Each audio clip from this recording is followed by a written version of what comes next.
A menudo nos enfocamos en el pasado, en buscar explicaciones a eventos que ocurrieron hace muchos años, a encontrar respuestas a preguntas que ya no son relevantes en nuestras vidas. Hoy hablamos sobre la psicología positiva y cómo enfocarnos en nuestro bienestar, nuestras fortalezas, nuestras virtudes y la felicidad. Nos cambiaron los muñequitos. Mi nombre es Cristóbal Colón. Soy un comunicador, un bloguero, un podcaster. Y eso es, nos cambiaron los muñequitos, porque lo único constante en la vida es el cambio. Bienvenidos a Nos cambiaron los muñequitos. Gracias por estar con nosotros en otro episodio más. Este es el episodio número 66 y conversamos con la doctora Yasmir Manon. Ella es coach y doctora en psicología y hablaremos sobre psicología positiva. Esperamos que disfrutes esta gran conversación. Tanto en Nos cambiaron los muñequitos como en nuestra comunidad Podcasting Accomplices, usamos y recomendamos Libsyn como alternativa para alojamiento de tu podcast y contenido de audio. Libsyn es la red de podcast más grande del mundo, sirviendo a la comunidad del podcasting desde el 2004. Si deseas crear tu podcast, contáctanos en www.podcastingaccomplices.com. Y si estás ya en proceso de publicar tu podcast, queremos que aproveches esta oportunidad. Recibe un mes gratis en hosting o alojamiento en Libsyn. Solo tienes que entrar el promo code o código de promoción Cristóbal al momento de registrarte. Recuerda, usa el código Cristóbal y recibe un mes gratis en Libsyn. Y ahora continuamos con nuestra conversación para este episodio de Nos cambiaron los muñequitos. Saludos, bienvenidos a Nos cambiaron los muñequitos. Hoy vamos a hablar de psicología positiva. Ese concepto que suena como que, ¿verdad? Para unas personas puede ser muy conocido o para algunas personas lo que crea duda, pero vamos a hablar sobre eso. Hoy tenemos aquí a la doctora Yasmir Manon, con acento en la O, con la fuerza en la O. Saludos, Cristóbal. ¿Cómo estás? Muy bien, encantada de estar aquí. Este concepto que en los últimos, digamos, la última década, tal vez un poquito más, se ha dado a conocer. Ha habido múltiples escuelas, ¿verdad? En el mundo de la psicología. El mundo de la psicología positiva se puede considerar como un movimiento así ya tan definido como decir una nueva escuela de psicología positiva. ¿O? Comenzó como un movimiento, realmente. Finalizando la década de los 90, comenzando el año 2000, Martin Seligman, que se le considera el padre de la psicología positiva, como parte de su discurso de bienvenida, porque era presidente electo de la American Psychological Association, trae el tema de la psicología positiva como un tema que había sido olvidado en la psicología. Okay. Así es que él impulsa ese movimiento junto a Mihaly Csikszentmihalyi y otros colaboradores. Sí, hay que, nuevamente, aplauso por poder pronunciar nuevamente. Puntos para Yasmir. Sí, ese libro yo lo he leído y cada vez que tengo que mencionar el nombre tengo que sentarme con calma. Mihaly Csikszentmihalyi. Algo así. Ambos impulsan ese movimiento junto a muchos otros científicos dentro de la psicología. Algunos lo consideran ya una rama de la psicología y lo cierto es que tiene una historia práctica reciente, pero una historia bien antigua. Claro. Podríamos hablar de la Grecia antigua o podríamos hablar de los inicios de la psicología con Maslow en los años 50, por ejemplo. Abraham Maslow. Pero entonces, ¿cómo tú... Vamos a regresar un poco más atrás al trasfondo de cómo tú te inicias, qué estudiaste, cómo llegas a ese encuentro con la psicología positiva. Pues yo me enamoré de la psicología bastante temprano en mi bachillerato, aunque yo no me matriculé para estudiar eso. Okay. Mi papá... ¿Qué estudiaste? Yo empecé para estudiar leyes. Yo quería por prejurídico en Universidad de Puerto Rico, Río Piedras. Mi papá estudió psicología social comunitaria de la primera clase que se graduó de allí, de la UPR, y de todas las áreas de estudio que habían disponibles, esa era una que él no estaba dispuesto a financiarme, la de psicología clínica. Ok. Así es que yo me fui por otra área. Me trasladó a UPR Carolina porque iba a recibir una exención para estar en el coro. Tomé una electiva en psicología social y otra de dinámica de grupos y fue amor a primera vista. Fue como pez en el agua. Qué bien. Así es que me graduó de UPR, bachillerato en psicología, entro a la Universidad Carlos Albizu y estudio la maestría en psicología clínica y el doctorado. Ya cuando estoy finalizando, ambos en psicología clínica. Cuando estoy terminando, que ya tengo que ir pensando en el tema de tesis y no daba con el tema, una amiga muy cercana me regala el libro Authentic Happiness de Martin Seligman. Y ese libro es el que me cambió la forma de ver la psicología. Okay. Cuando uno empieza a estudiar psicología, uno se enamora mucho de la psicopatología, ¿verdad? De los trastornos mentales y lo fascinante que puede ser el por qué la gente hace lo que hace. La explicación de las conductas. Exacto. Y de dónde surgen los traumas. Y por qué la gente piensa como piensa y siente como siente. Pero cuando uno va a la práctica y uno entra en el servicio realmente, uno se da cuenta que aunque una persona llegue a una línea base donde ya no hay sintomatología, eso no necesariamente se traduce en que la persona se siente más feliz. Claro. Entonces, cuando llega a mis manos ese libro, yo lo leo, todo me hace sentido. Entiendo que la psicología había olvidado una parte y que respondía a un momento histórico, claro. El por qué se dio de esa manera. Pero es importante, y fue importante para mí en ese momento, entender que había que impulsar, trabajar con el tema de las fortalezas, con el tema de qué hacemos cuando ya no tengo el diagnóstico, cómo yo puedo sentirme más feliz, cómo yo puedo ser más optimista, cómo yo puedo sentirme satisfecha con la vida.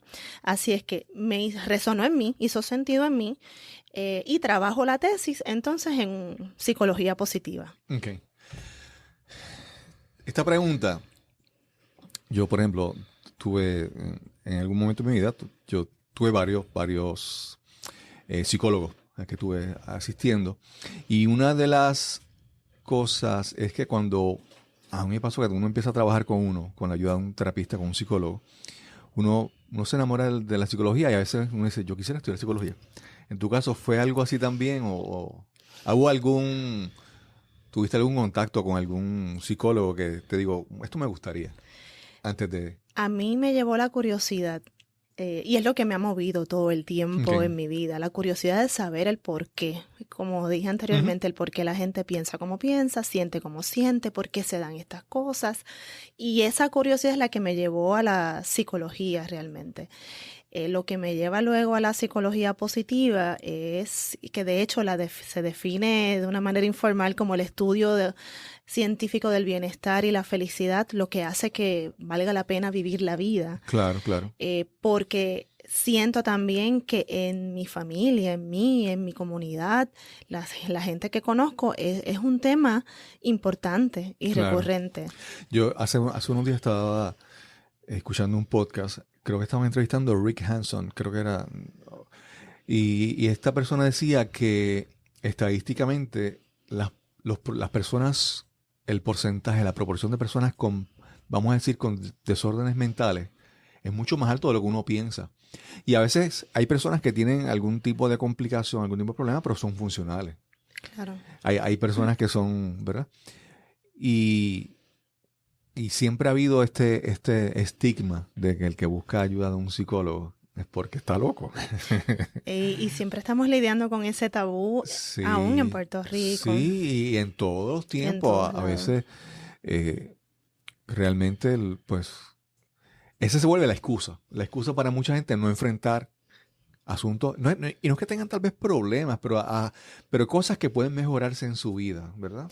Y el asunto con esto es que mientras más tiempo pasa, más agudo puede volverse.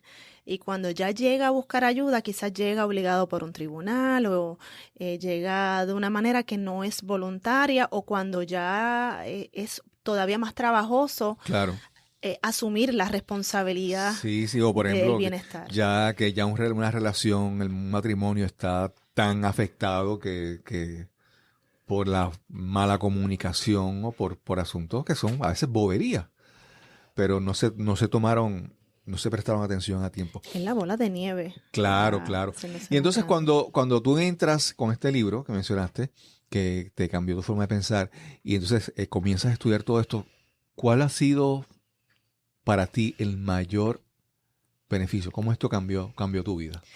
Cambió mi vida en términos de que yo no era una persona tan optimista, así es que empecé a trabajar lo primero en mí, a cambiar ese discurso interior, a ver cuáles eran esos ejercicios que decía la psicología positiva que funcionaban, a ver si funcionaban en mí. Y definitivamente yo no soy la Yasmir de hace 15 o 20 años. Ha habido una transformación en mí. Lo llevo a la práctica clínica. Así es que he podido ver muchos casos, ¿verdad? Salvaguardando la confidencialidad, donde no solamente la persona ha trabajado con el diagnóstico, sino que ha podido trabajar unas metas personales a través de sus fortalezas, donde la persona puede sentir que su vida realmente tiene sentido, que vale la pena vivirla, que está muy segura de cuáles son sus fortalezas y que tiene las herramientas para que en futuras adversidades no sea tan difícil, tan adverso como ha sido anteriormente. Lo ideal es no que necesiten el psicólogo 24/7, sino que tengan las herramientas para poder lidiar con la vida. Claro, claro. Hemos visto casos de personas que crecieron con muchas ventajas en su vida y no arrancan. Y hay personas que los vemos con adversidades tan terribles y sin embargo, esas personas, ¿verdad? Entonces uno dice, no, a veces no es tanto el pasado, es lo que uno decide hacer con esto que tengo, ¿verdad? Algo bien interesante que yo aprendí fue a través de un libro de Sonja Lyubomirsky, ¿qué nos da felicidad? Y si todos tenemos el mismo nivel de felicidad o la posibilidad de ser felices. Y ahí ella habla de que nosotros tenemos una predisposición genética, hay un 50%, si vemos, ¿verdad? Claro. La gráfica. Hay otro 40% que tiene que ver con lo que yo hago deliberadamente, intencionalmente para sentirme mejor. Claro. Y que hay un 10% que tiene que ver con las circunstancias de vida. Claro. Si yo nací en unas circunstancias de vida más adversas que otras. Así es que unida la Repíteme actividad, la proporción. 50% de predisposición genética. Un 40% de acción deliberada, lo que yo hago de manera intencional. Exacto.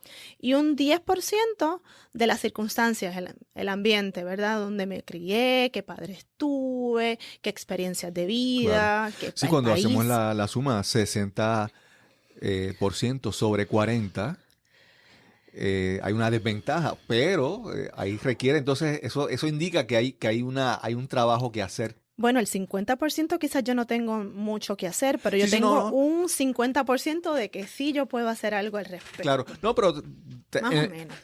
Tomando en cuenta las cosas que son, vamos a decir que yo no tengo tanto control, vamos a decir así, porque en el entorno uno puede tener un control de cierta manera, pero también hay ciertas cosas, ¿verdad? A veces uno sale a hacer, uno va al banco y se encuentra alguien en la fila que a veces tú no puedes controlar eso. Uno puede controlar la reacción, cómo reaccionamos a las cosas que ocurren en nuestro entorno. Lo que te quiero decir es que ese 40% requiere un esfuerzo intencionado, un deseo de tú trabajar. Cierto, por eso es que la primera premisa para cualquier proceso de ayuda es que la persona quiera. Exacto. Si no, no va a dar el resultado esperado. Y eso que tú mencionas de que la persona quiera me lleva a un concepto que lo vamos a introducir en este momento, porque es la parte que también tú has mencionado que ha ayudado mucho en tu vida, es la parte del coaching. Cierto. Y uno de los preceptos del coaching es que la persona que va, el coachee, la persona, el cliente, el que se va a atender, tiene que ser, en castellano, coachable. Exacto. Que tiene que tener la intención y el deseo de ser ayudado. Cierto. Y la realidad del caso, ya mencioné que la curiosidad me mueve. Y yo empiezo a leer este matrimonio feliz entre la psicología positiva y el coaching. Y digo, ¿qué es eso de coaching? No lo conocía. Y cuando empiezo a investigar acerca del tema, me doy cuenta que la psicología positiva realmente es la base del coaching. Exacto. A nivel teórico, ¿verdad? Aunque no comenzó de esa manera, pero cuando miramos los fundamentos del coaching que están basados en la psicología y la filosofía, luego entra lo del inner game y, ¿verdad? Y estos precursores del coaching, pero ciertamente está basado en las fortalezas del individuo, en que la persona quiera alcanzar una meta y que alguien te puede acompañar en ese proceso. Pero tú eres el protagonista de tu historia, tú tienes que querer alcanzar esa meta y hay unos procesos que se dan en el coaching que se trabajan de igual forma en la psicología positiva. Y a mí me parece excelente, me parece grandioso que exista, especialmente en esta época que estamos viviendo donde se habla tanto de emprendimiento y hay tantas personas desarrollando negocios. Y me parece excelente que el coaching pueda servir de herramienta de acompañamiento.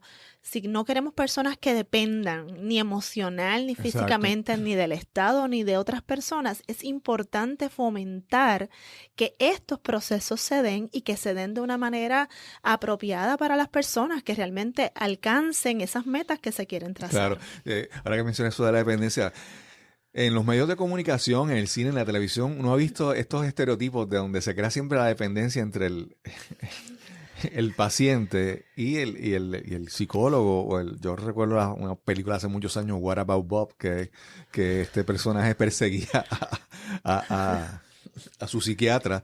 O en el caso de Puerto Rico había una sección de comedia, creo que en el programa de Soncha y Logroño, que era la terapia. La terapia de grupo. Y entonces se quedaba entonces esos estereotipos a veces las personas pueden como que... Y son ideas equivocadas que luego fomentan el que las personas no busquen ayuda cuando sería adecuado buscar ayuda. Claro. Entonces, por eso es que el coaching es como que alejándose más todavía de ese concepto. Yo en estos días estaba leyendo un libro de Tony Nadal. Tony Nadal es el tío de... Se me olvidó el nombre de él. Él es Nadal, el tenista español, pero no recuerdo su primer nombre. Rafael Nadal. Y él escribió un libro sobre su forma de pensar, de cómo lo llevó a entrenar a de los mejores tenistas de la historia. Y otros grandes coaches como Phil Jackson en el baloncesto. Son personas que tú ves que para ellos ser buenos entrenadores tienen que saber de deportes, pero más que de deportes tienen que conocer el comportamiento humano. Cierto. Y entonces son personas que hay otro que ahora mismo no recuerdo el nombre, no sé si era John Woodman también. Son personas coaches de deportes, y han trascendido el deporte porque su forma de entender, de enseñar, de lograr que las personas cambiaran su conducta para ser con mayor excelencia en el deporte. Trascienden entonces el deporte y escriben libros y se vuelven, ¿verdad?, influyentes en otras áreas. Cierto, el pensamiento puede ser el detonante para el éxito o para que no tengas éxito, porque se gesta ahí. Así es que hay que trabajar. Y entonces, ¿conoces el coaching? ¿Dónde estudiaste coaching? Estudié en el International Coaching Institute de Puerto Rico y escogí ese lugar en particular porque como no sabía nada de coaching, pues escojo 2 personas que trabajan en esa escuela que son egresados de la Universidad Carlos Albizu. Okay. Así es que eso me brindó confianza, somos de la misma alma mater, ¿verdad? Y curiosamente, Brenda Irizarry, que es quien la dirige, es psicóloga industrial, su esposo es psicólogo clínico. Okay. Así es que ambos trabajan en la escuela y me pareció excelente también porque yo pienso que el coaching se nutre de la psicología y la psicología también puede trabajar directamente con el coaching. No tenía que haber ninguna riña entre ambos. Así es que ahí es que estudié. Y cuando entonces estás en tu quehacer profesional, vamos a decir, ¿qué tanto trabajas en coaching y qué tanto trabajas en psicología? Bueno, pues en un principio lo tenía bien separado. Atendía casos clínicos y atendía coaching aparte. pero me di cuenta, especialmente porque trabajo en una universidad con estudiantes, que algunos estudiantes, especialmente cuando están en procesos como de probatoria, tenían éxito cuando trabajábamos esa probatoria a través del coaching, porque la meta es salir de la probatoria. Claro. Y actualmente tengo estudiantes que ya se graduaron exitosamente luego de pasar por ese proceso de coaching. Inicialmente, si la persona no demuestra ser coachable, ¿verdad? A través de la entrevista, eso se sabe y sé si necesita un proceso de psicoterapia inicial. Claro. Y si luego se beneficiaría del coaching o no. Así es que hoy día está bastante enlazado en mi práctica clínica. Si las personas tienen metas que trabajar, podemos utilizar la herramienta del coaching dentro de mi práctica. Okay. Podría decir que hoy día, especialmente Estados Unidos y Australia, son países que están trabajando mucha investigación y práctica uniendo la psicología y el coaching. Okay. Ya sea le llaman Positive Psychology Coaching o Psychology Coaching. Y universidades como Harvard Medical, tiene el Institute of Coaching, y personas como Susan David, que la conocemos de agilidad emocional, es una psicóloga clínica y es coach profesional, y se han dedicado a la investigación y a la aplicación de la psicología y el coaching para personas y empresas. Claro. Australia tiene la maestría y ha hecho mucha investigación, está bastante avanzado en el tema. Así es que es muy interesante lo que se está dando a nivel mundial con la psicología y el coaching, y pienso que eventualmente ambas van a colaborar de una manera mucho más cercana de lo que ya están. Lo que te quería preguntar es que yo en la parte de la psicología hay personas que lo que les gusta a veces es contar su problema. Y llegan a su área de trabajo y cuentan su problema al que está al lado. Mira, me pasó esto el fin de semana. Y después van y se lo cuentan a la persona que está 2 cubículos más adelante. Pero entonces vemos a estas personas que simplemente lo que les encanta es contar su vida, pero no hacen nada.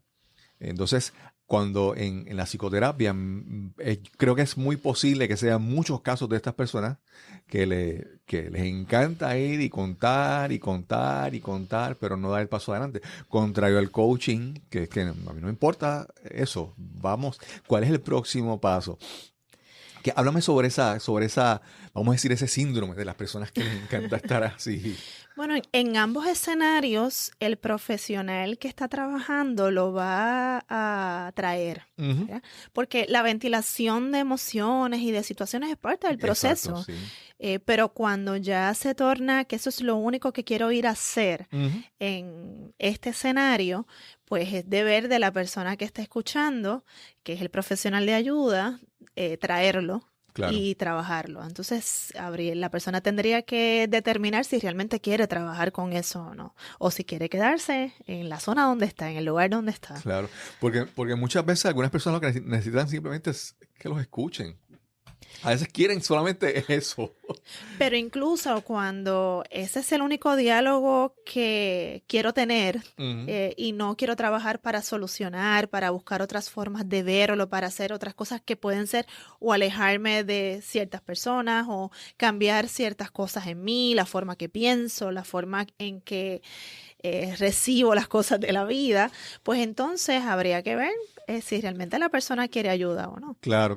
Eso es lo que te quiero decir, que eso es lo que yo he visto, porque he tenido la oportunidad de entrevistar, de conversar con varios coaches. Y la ventaja del coaching es que, bueno, es tu responsabilidad. Yo estoy aquí para, vamos a decir, hablar contigo, tal vez escucharte, hacerte las preguntas adecuadas, tener, como diría en inglés, accountability, de poder monitorear, claro, que tú respondas a mí con tu progreso, pero depende de ti. Esa ventaja que le veo al coaching, que entonces no está en el coach la carga de tu éxito, cae en ti. Pero tengo que decir que en ambos procesos, ni en el de la psicología tampoco, ¿verdad? Siempre el protagonista es la persona que va a buscar ayuda. Uno es responsable de uno mismo. Claro. Así es que el coach, claro, acompaña, hace las preguntas, propicia el autoconocimiento y la reflexión profunda acerca de sí mismo. La psicología, dependiendo del modelo que se esté utilizando, exacto, eso, que hay varios modelos sobre. También podría trabajar de una manera parecida. Lo que pasa es que la estructura del coaching, pues es como tan precisa que ese principio, ese medio y ese final están bastante delimitados y el accountability es más fácil de verlo. Pero en la psicología, igual, y tengo que decirlo, ¿verdad? Hay modelos que también lo trabajan. Hay modelos de la psicología que trabajan en el presente y en el aquí y el ahora. Entonces, nosotros tenemos ahora mismo las terapias basadas en evidencia, como la terapia de aceptación y compromiso, y otras tantas, ¿verdad?, que parten del modelo cognitivo-conductual, donde la responsabilidad también del bienestar está en la persona. Claro, claro. Depende también del diagnóstico.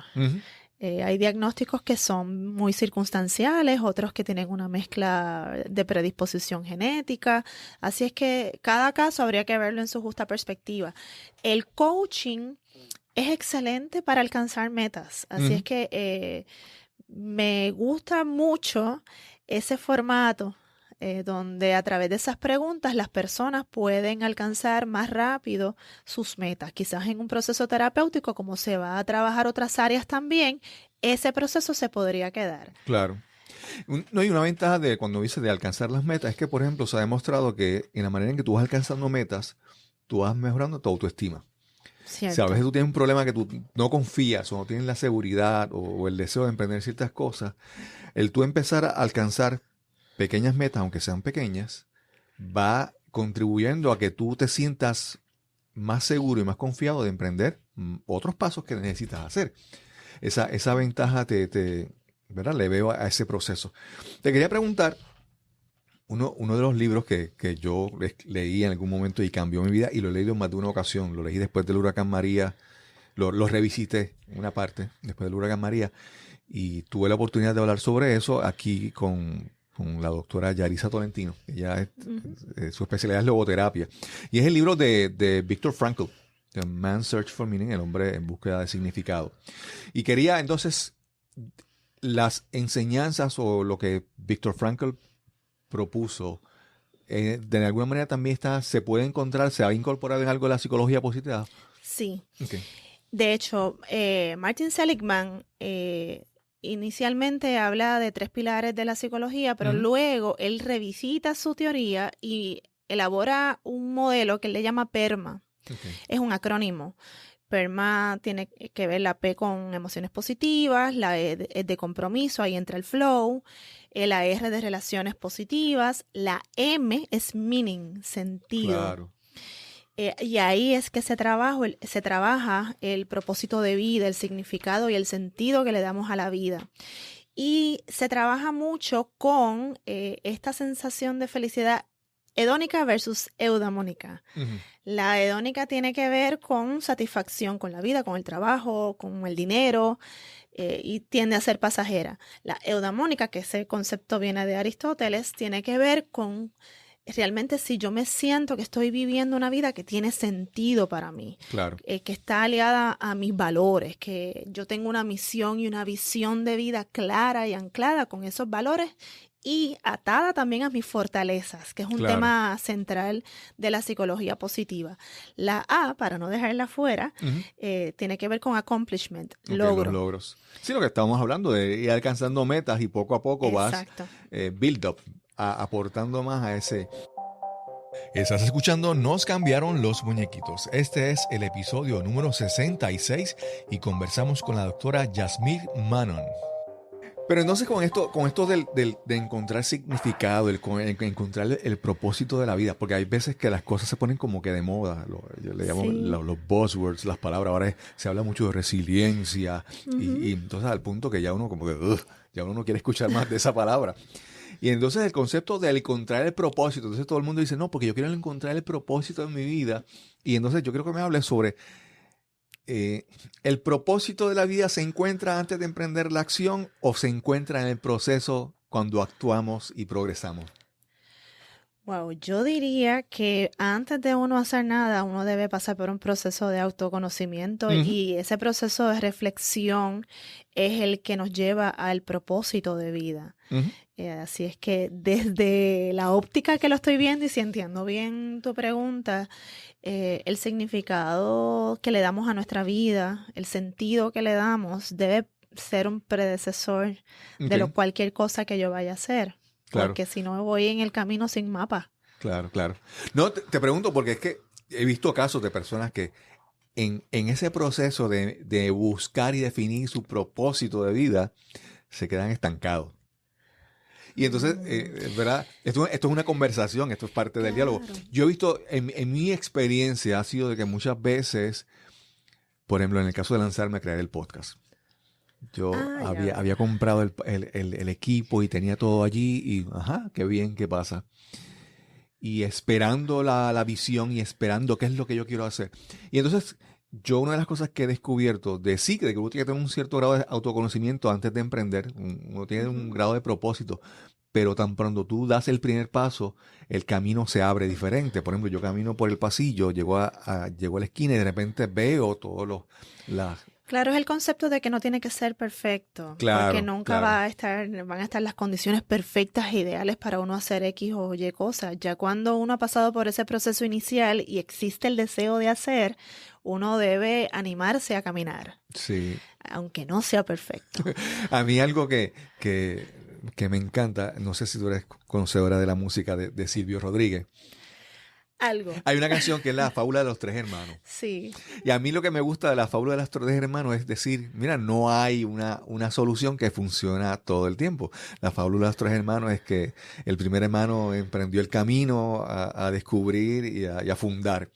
Y va mirando hacia el piso para no tropezar, Esa- pero entonces no está enfocado hacia el frente.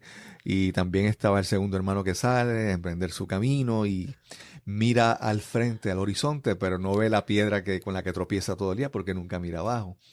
Y vemos el tercer Mm. hermano que con un pie, con un ojo mirando abajo y otro, pero se perdió en esa. Y yo lo que veo es que básicamente de esa fábula, o aquí utilizando cultura popular para tratar de aplicarlo a la psicología, es que no hay un método o no hay una herramienta que funcione todo el tiempo. Hay que, como tú dices, conocerse inicialmente, pero también ir haciendo ajustes en el camino, ¿verdad? Claro. Si yo me voy desde el punto de vista académico, voy a decir, claro, hemos descubierto que esto funciona más, que esto para este grupo de personas es mejor, pero como todo en la vida, cada caso hay que verlo en su justa perspectiva. Si es que lo que funcione para una persona no necesariamente tiene que funcionar para la otra. Claro. Y Sí, viéndolo desde ese punto de vista, ¿verdad? De la fábula, cada cual tiene que crear las condiciones que son las que le van a dar sentido a su claro. vida. Sí, no, y te pregunto porque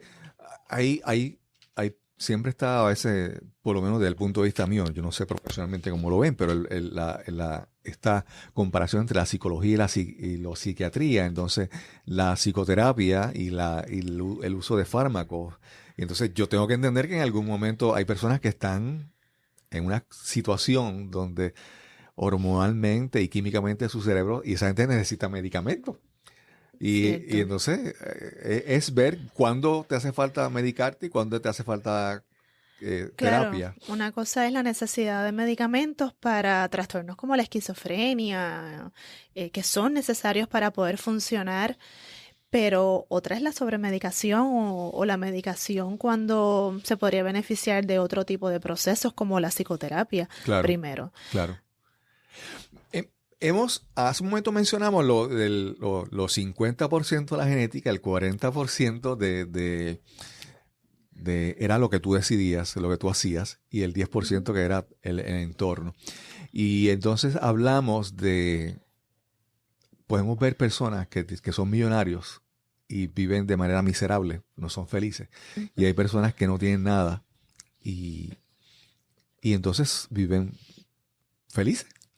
Y entonces, habías hablado sobre unos estudios que se dicen de que, y eso lo he escuchado, de que sí, como te dicen, que si el dinero compra la felicidad, Entonces, sí hay estudios que dicen que sí, el dinero te puede comprar la felicidad porque te da la oportunidad de satisfacer necesidades básicas, como lo que mencionaste, ¿verdad? Lo de Maslow. Sí. Pero entonces hasta cierto punto después, háblanos sobre eso, habías hablado sobre eso un momento. Bueno, partiendo desde Maslow, la pirámide de la jerarquía de necesidades, las primeras necesidades que tenemos son las básicas y esas deben estar cubiertas, y las de seguridad. Claro. Así es que decir que uno puede ser feliz sin eso, pues sería un pensamiento mágico, realmente. Sería negar las necesidades y negar la justicia social, ¿verdad? Pero teóricos como Daniel Kahneman, que fue ganador del Premio Nobel de Economía, nos dice que sí, que el dinero nos da la felicidad, pero hasta un punto. Claro. Si hablamos de la mediana en Estados Unidos, pues sería de unos $60,000 al año. Más allá de eso, no te va a dar más felicidad. Por lo tanto, es necesario que cada persona tenga las necesidades cubiertas. Eso es importante, no se puede negar eso. Pero eso va a ser hasta ese punto. Una vez tú tienes todas las necesidades cubiertas, las básicas y las de seguridad, eso no te trae más felicidad en la vida. No, y pensando, pero en este momento, esta mañana escuché, hace tiempo yo me he desconectado de la radio AM, excepto en ciertas circunstancias que pues, estoy en algún sitio, tengo que escuchar. Y esta mañana escuché un anuncio en una emisora de radio que decía: estamos en grandes tiempos de crisis social y la criminalidad, el suicidio. Y yo decía, ¿qué es eso? Entonces, ese anuncio te presentaba un cuadro tan, Dios mío, dramático, exagerado, triste, deprimente, que yo dije, no, apágate eso.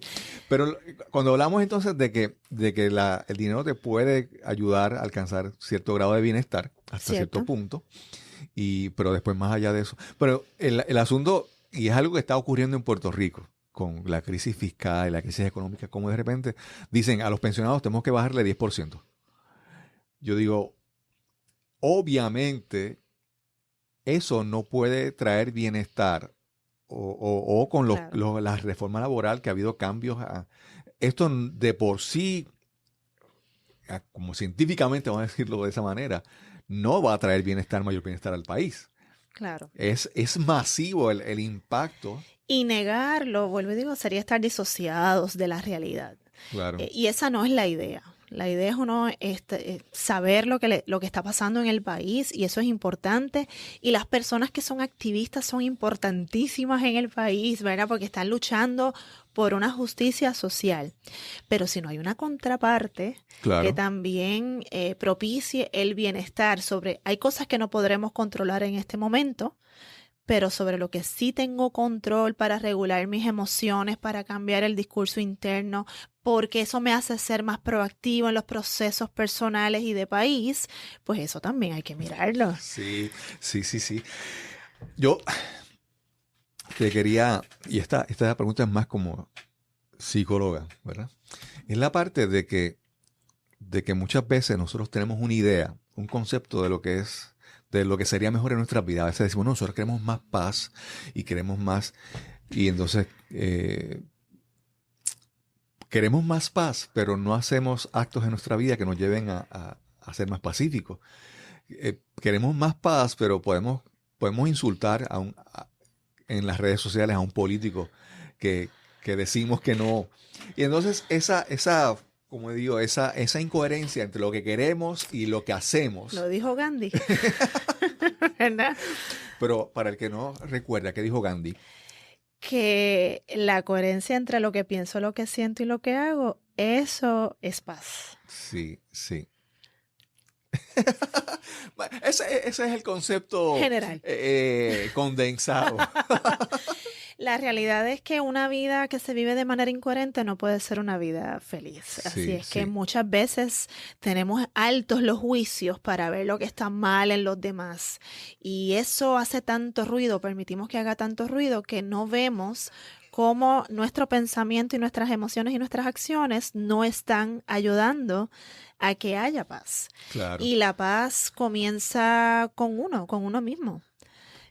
Madre Teresa decía, vete a tu casa y sé feliz. Claro, ¿verdad? claro. Y no sé si lo estoy diciendo correctamente, tal como ella lo expresó, pero a veces queremos arreglar el mundo sin mirarnos, ¿verdad? Claro, ¿Cuál es claro. la aportación que yo puedo hacer? Y si yo no puedo cambiar el mundo, con cambiar yo hice una gran aportación en esta vida. Claro. Y si yo pude pasarle eso a los míos, a mi entorno más cercano, ese es el legado que yo le estoy dejando Sí, a definitivamente. esta sociedad. Hay veces que mira, hay una definición te había mencionado hace un momento no sé si dije en aquel momento el nombre correcto, pero de este entrenador de deporte que se llama John Wooden. Y él tiene un pensamiento que es la definición de éxito para él. Y para mí esa es la definición, por lo menos por la que yo me guío. Y él te dice que el éxito es la paz mental, que es resultado directo de la autosatisfacción, de saber que hiciste el esfuerzo para llegar a ser lo mejor de lo que eres capaz de ser. Entonces, esa definición me encanta porque, ¿qué dice? Primero, la acción es tratar de hacer las cosas posibles. Entonces, pero tratar de ser lo mejor que eres capaz de ser. Es tratar de aspirar a algo más siempre y a pesar de eso, que sentir autosatisfacción y paz mental, ¿verdad? Excelente. Sí, porque entonces a veces pensamos que queremos paz, pero la paz depende de que el gobernador apruebe o la legislatura apruebe una nueva ley que va. Y entonces es eso que mencionabas hace un momento, cómo tú contribuyes a tu entorno, a que haya paz, a que haya mejores relaciones, mayor armonía. Y la paz empieza ahí, ¿verdad? Exactamente. Incluso la paz empieza desde el momento en que como tus pensamientos se crean en tu mente y después como salen por la boca. Y eso es parte del 40% intencional que mencionamos anteriormente. Claro. Yo, por ejemplo, hay un ejemplo, yo daba clases de yoga y entonces, como te decía ahorita, lo del 40 contra 60, es para entender que muchas veces hay un desbalance en nuestras vidas y, por ejemplo, muchas personas estaban toda la semana, 5 días a la semana, 40 horas en situaciones de estrés y querían que de repente con 1 hora de una clase de yoga compensaran y hay un desbalance. Entonces, por eso te decía que el 40 y 60 tiene que haber un deseo de entender de que hay un desbalance y que tú tienes que compensarlo con la intención. No es tan solo ir a tomar un masaje en la semana para que te sientas mejor. No, es como en el resto de la semana tú incorporas esa paz, ese sentido de bienestar, porque de lo contrario es una carrera que nunca vas a ganar porque siempre estás en desventaja. Y no da calidad de vida, definitivamente. Claro. Yo quiero, no sé si tal vez es mucho pedirte, pero yo quiero desde tu punto de vista de psicóloga y desde coach, personas que están considerando en iniciar un cambio en sus vidas porque tal vez lo quieren o porque están desesperados y lo necesitan. ¿Qué pasos de manera general, obviamente, ¿verdad? Siempre cada caso es diferente, pero qué recomendaciones se pueden tomar en cuenta para empezar a considerar hacer un cambio en la vida? El primer paso es reconocer esa incomodidad emocional que estamos teniendo y que la podemos ver también en cuán significativo es eso en otras áreas de nuestra vida, si también se está manifestando en las relaciones que tengo con los demás, en el trabajo y a nivel social. Así es que Perdona que te interrumpa, y esa incomodidad emocional que posiblemente tú tienes internamente y crees que no se ve, se proyecta afuera, claro, en tu cara, en tus relaciones, en lo que hablas. Impacta toda la vida de la persona, pero a veces son los últimos quizás en enterarse. Así es que reconocer que tiene esa incomodidad emocional y luego entonces ir a buscar la ayuda que necesitas, sea la que sea. Si la necesidad incluye o debe ser la de ver un médico a nivel fisiológico, ¿verdad? Un médico primario o es psiquiatra, pues que sea ese el médico. Pero si es para trabajar aspectos psicológicos, no hay que dudar en buscar un psicólogo. Yo digo que la gente cuerda es la que busca ayuda del psicólogo. Claro. Porque es la que se está dando cuenta que debe hacer algo proactivo para sentirse mejor. Sí. Si es para alcanzar otras metas en la vida, busca un coach que te pueda acompañar en el proceso de alcanzar esas metas. Claro. Pero lo importante es eso, sin el reconocimiento, quizás se da cuenta todo el mundo menos uno. Claro, sí, eso es lo que realmente el que está loco cree que está bien. Él no se da cuenta que hay algo mal en su vida. Y la realidad es, fuera del refrán de poetas y locos todos tenemos un poco, la realidad es que todos en momentos distintos de nuestra vida podemos tener situaciones en las que nos podemos beneficiar de una persona objetiva, imparcial, que pueda ayudarnos a ver nuestra situación desde otra óptica para nosotros poder tomar mejores decisiones. Claro, claro. Y para cambiar quizás esos estilos de pensamiento que tenemos que impactan nuestras acciones también. Muchas veces pasa, y tú me dices así, si es correcto, muchas veces las personas buscan un consejero, un coach o un psicólogo, porque tal vez no tienen un círculo de amigos que suplan necesidades.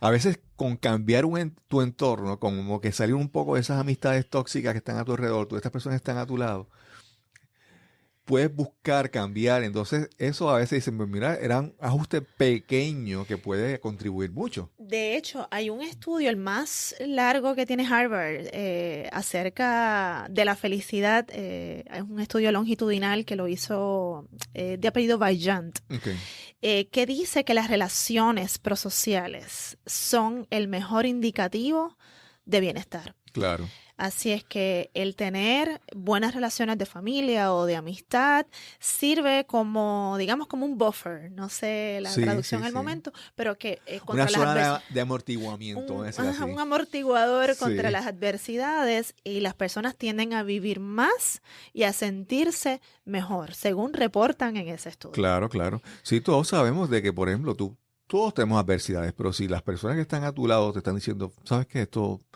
lo vamos a superar.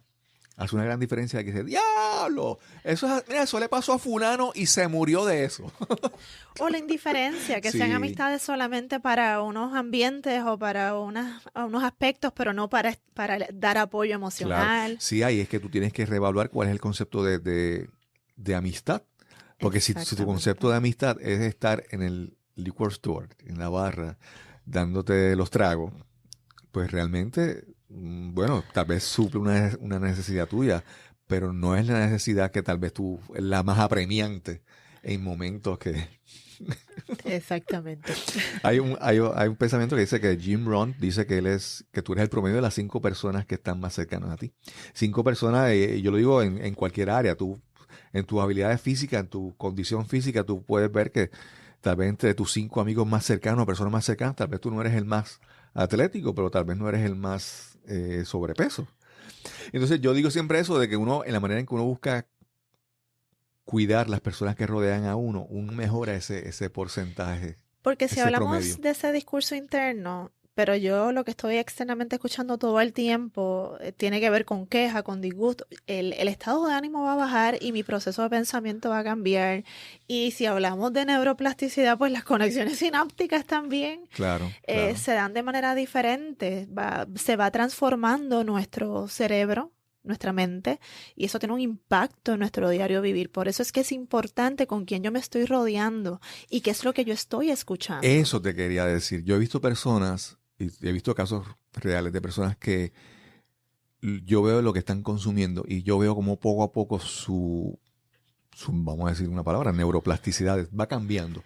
Personas que están constantemente escuchando, viendo televisión, viendo novelas o viendo programas como el de la doctora Polo, por ejemplo, donde hay conflicto. Su vida, su visión del mundo se vuelve eso. Y entonces tú tienes que tener bien claro en tu mente que lo que tú consumes. ¿Qué consumes? Sí. Mencionaste entonces que el primer paso era hacer esa búsqueda y definir. Pero también yo creo que es importante que tú buscas dentro de ti, tomas una decisión y emprendes un camino, pero reconocer que el camino no es perfecto. Por eso el compromiso es bien importante. Claro. Porque comprometerme con lo que voy a hacer implica que van a haber momentos en que me quiero quitar. Sí. En que siento que hay mucha dificultad, pero el compromiso, la pasión que tengo acerca de lo que quiero hacer, me mantiene en el camino. Claro. Entonces, eso lo digo porque hay veces que, por ejemplo, a veces una persona puede decir, mira, todos somos seres humanos y la naturaleza humana es igual y se manifiesta en donde estemos, se manifiesta de manera igual. Y a veces podemos decir, yo me voy por darte un ejemplo tal vez un poco exagerado.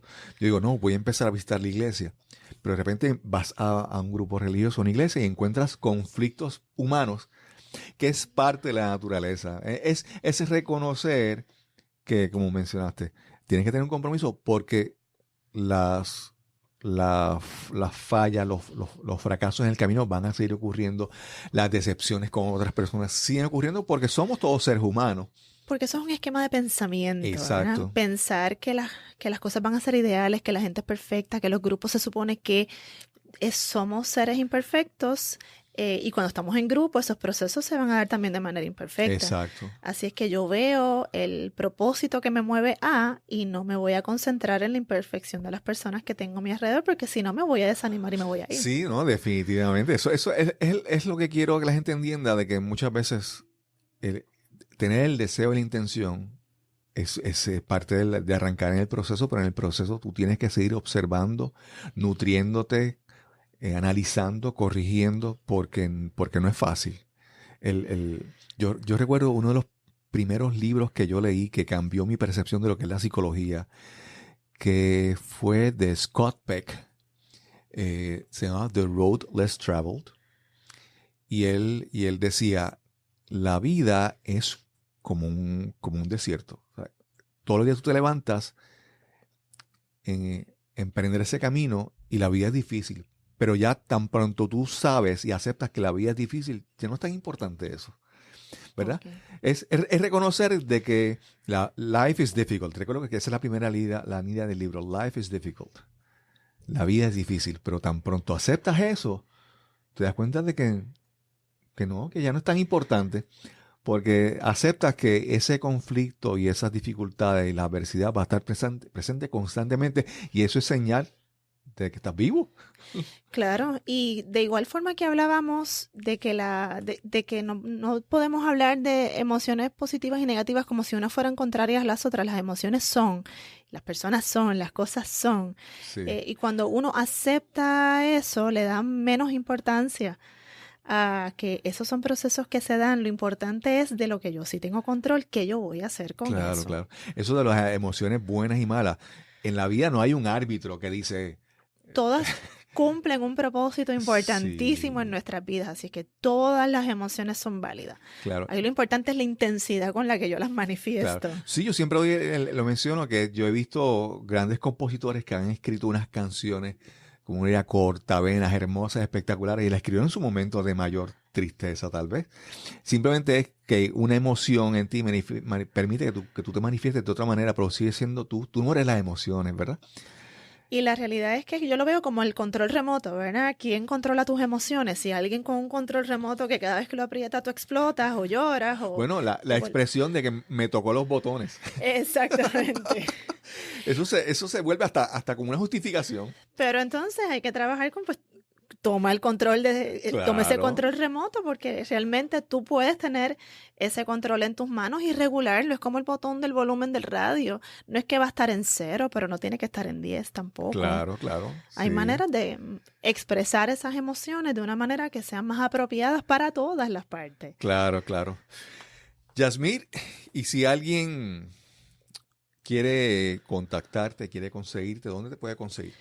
Pues me pueden conseguir en el 939-717-4302.